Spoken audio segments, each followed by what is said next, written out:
how terrible it is, et cetera, et cetera. Back in the 50s, the public school education in New York City was really the jewel in the crown. I mean, it was such a wonderful public school education. And they spent so much less money. They That's did. ironic. Well, it is ironic. The answer, I guess, is not money.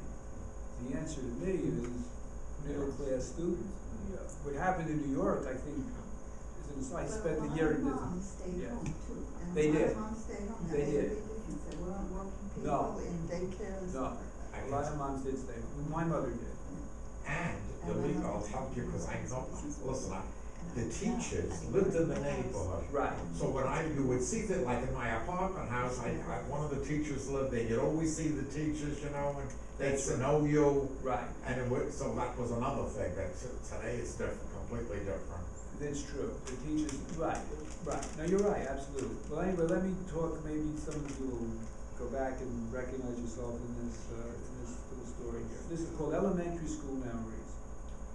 During the 1950s, when I was a pupil in PS 241 in Brooklyn, the school had weekly assemblies that were held in the school auditorium. At these get-togethers, boys had to wear white shirts and red ties. Yes, oh yes. If a young man forgot his tie, his teacher gave him a red fabric scrap to put on.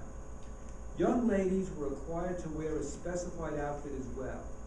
But in those days, girls were off my radar screen, so I can't remember what they wore. But midi blouses, I was told now, and a blue skirt. And a blue skirt, yeah, that's, as I do my readings, this is what the women tell me. Before entering the auditorium, classes lined up in sized places. PS 241 was particularly strong on sized places, a point of great annoyance to me because by virtue of being the tallest in the class, I was always last to be seated when we marched into our assigned rows to find our assigned seats. After we were seated, boys in one row, girls in the next, our principal, Mrs. Frida R. Sprentz, or formidable and incredibly stern women who liked to stand in the front of the room with her arms folded across her chest and a scowl plastered across her face, made various housekeeping announcements. It was usually a student performance of some sort. Choral readings, a curious sort of creative endeavor, were far too common. I was once part of a sextet of tremulous tenors who memorized and recited the celebrated World War I poem in Flanders Fields, a snippet of which I recall to this day. In Flanders Fields the poppies blow, between the crosses row on row on row. They mark our place, and in the sky the lark still bravely singing flies, scarce heard among the guns below. Following the presentations, our school music specialist, whose name escapes me, would sit down at the piano and we'd accompany her by singing patriotic songs, among them 2 full stanzas from the Star-Spangled Banner and a stanza from the Battle Hymn of the Republic.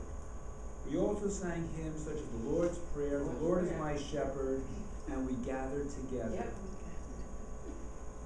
A Dutch folk, by the way, that was a Dutch folk song. I didn't know that. That was set to music. I particularly like chanting the last hymn from We Gathered Together, which goes like this.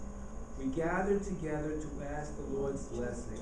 He chastens and hastens his will to make known. The wicked oppressing, now cease them from distressing. Sing praises to his name, he forgets not his own. Although I still don't understand the lyrics and can't make heads or tails of them even as an adult.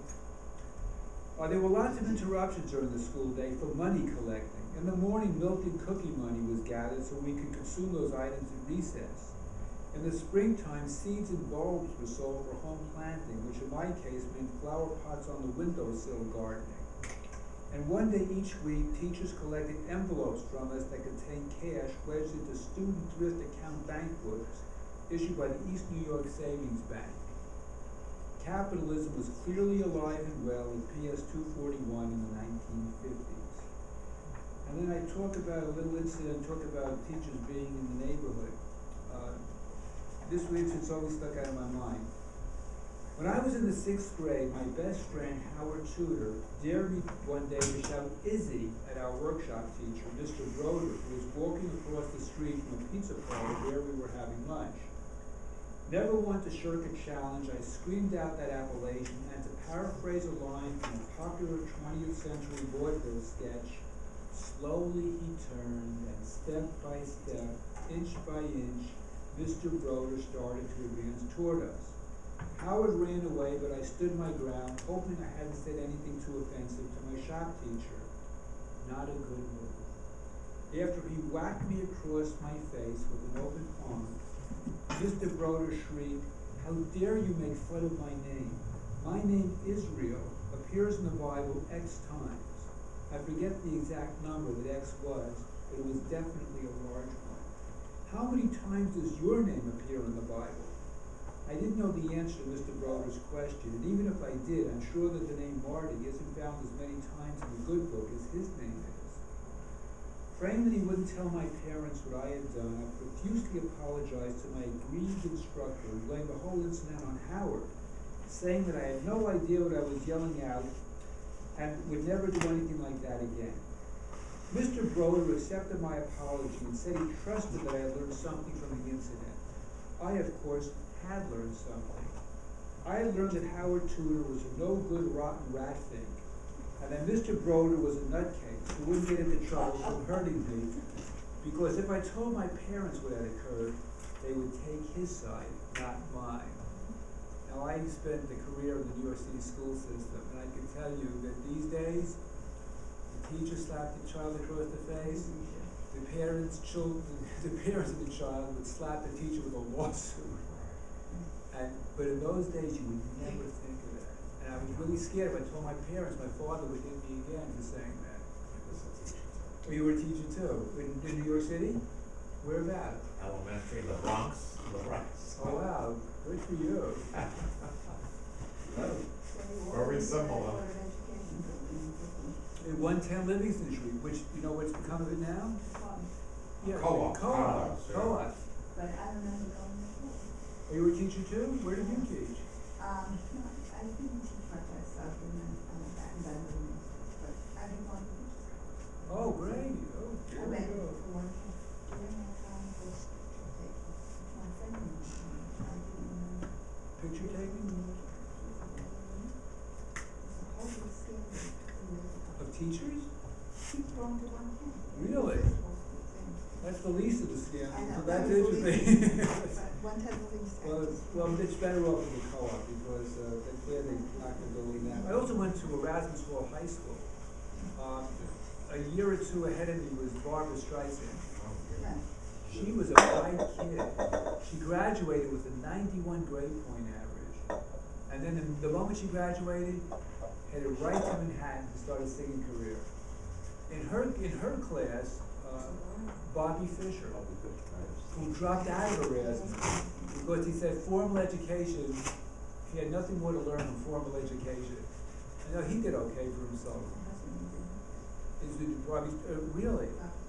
Oh, interesting. Erasmus was such a great school. Neil Diamond.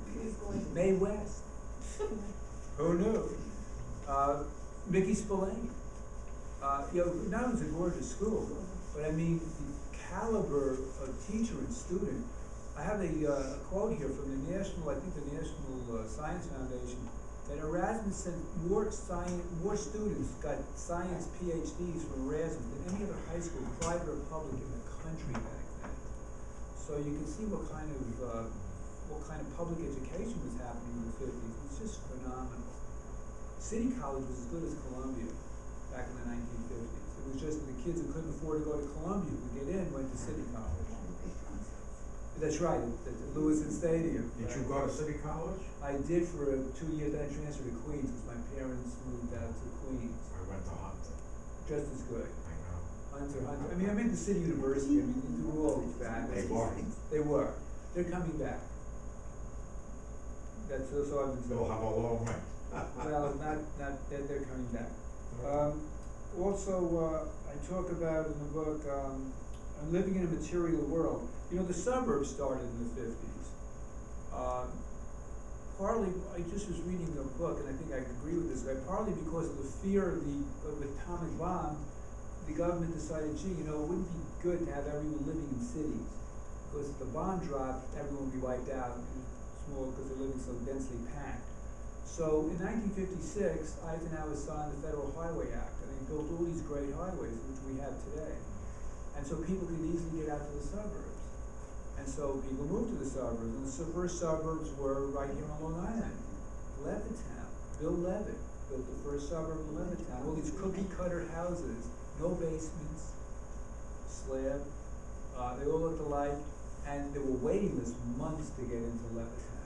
You couldn't get in, and if you were black, you couldn't rent. Where did you go? Queens, Rego Park, did you go to? You said you moved to Queens. Forest Hills. That was the new place then. Well, no, my family actually moved to Jamaica, but I'm still living in Forest Hills. We just moved to Riverhead. This to me is a new country too, but now we're living in two places. But yeah, but typically it was Brooklyn to Queens to Long Island. That's and also a lot of that happened in the '60s. A lot of families in the '50s got out of it. And that was a fairly typical demographic pattern. My parents did that. They moved from Brooklyn to Queens to Nassau, and my mother's still there to this day. I also talk about the suburbia, just to get you a little feel about that, about Levitt. At the end of World War II, many U.S. servicemen went back to civilian employment, and lots of women left their jobs to concentrate on bearing and rearing children. Marriage rates skyrocketed, and the result was a huge boom in the birth rate. The U.S. population grew 20% in the 1950s, from 150 million to 180 million. And of course, that's why the title Brooklyn Boomers. I'm part of the baby boom. Now, what are the years, the official years that the U.S. Census describes as, if you're a boomer, you have to be born between what 2 years? 46 and 64. 46 and 64. If you're born between 46 and 64, you're considered a baby boomer. And so many, now of course, starting this year, boomers are starting to retire. And so Social Security is going to be taking a whack in the next few years. So I think what politicians are saying about Social Security having problems, we'll see. But anyway, you're getting a lot of people who are going to be applying for full benefits unless they really raise this thing. Well, now also in this chapter, in addition, so there was also an increase, and I talked about Levittown. I also talked about sex in the 1950s. Let's see if you know about some of this. In the 1950s, women were encouraged to make themselves fabulously alluring, but to withhold sex until marriage. Men were expected to take on the swinging bachelor's lifestyle, which was described in fastidious detail in Playboy magazine. The double standard reigned supreme. The Kinsey reports, of which there were two, Sexual Behavior of the Human Male, which was in 1948, and Sexual Behavior of the Human Female, 1953, challenged conventional 50s beliefs about sexuality, such as the notion that men enjoy sex more than women, and that abstinence before marriage was a universal practice. They also grappled with subjects like incest and homosexuality, which had previously been taboo. Though the reports were rather dry and scholarly, they caused shock and outrage, became huge bestsellers, and turned their lead author, a mild-mannered Indiana University biology professor named Alfred Kinsey, into a major celebrity. And there was recently a movie made, not that recent, a few years ago, on Kinsey. Did you see that movie? Yeah. Liam Neeson played Kinsey. Yeah. It was interesting. I think it was fairly good. During the 1950s, articles about Kinsey were featured in newspapers and all kinds of magazines that I list. Kinsey appeared on the cover of August 24th, 1953 edition of Time. An article in that issue featured this quote from two Kinsey acolytes. Kinsey has done for sex what Columbus did for geography. Many people credit Kinsey and his reports for liberalizing American attitudes towards sex in the 1950s and for being key enablers to the sexual revolution that took place in the following decade. Hugh Hefner, another prominent progenitor to the 60s sex revolution, believed that the Puritan ethic was bad for the country and that the pursuit of pleasure and material gain was what Americans should strive for. To further this philosophy, Hef created and published Playboy, a sophisticated men's magazine that highlighted photos of naked, large-breasted women and articles on how to captivate and seduce such creatures and anyone else wearing a skirt. For many individuals, Playboy offered an important corrective to the priggish, hypercritical, and sexually conservative atmosphere of the 1950s. Playboy is still around, so that's